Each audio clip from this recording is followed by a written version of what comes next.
नाज़िन सखर जी एहतिसाब अदालत आमदनी का वधीक असासन वारे रेफरेंस में सूबाई सलाहकार एजाज जकराणी समेत 13 ॼणनि ख़िलाफ़ फर्द जुर्म लागू करे छॾियो।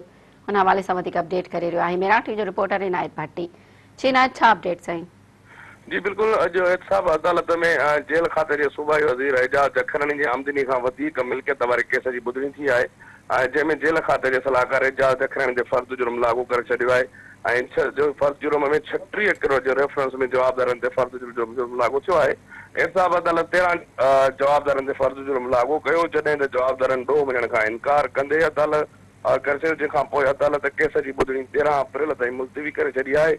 ऐं मां ॿुधाईंदो हलां त जवाबदारनि में सरकारी जेके ऑफिसर आहिनि, आगाज़ दरार ऐं अल्लाह ॾितो ऐं फरीद मोगेरी बि जेको आहे सरकारी मुलाज़िम में जवाबदार तौरु शामिल आहिनि।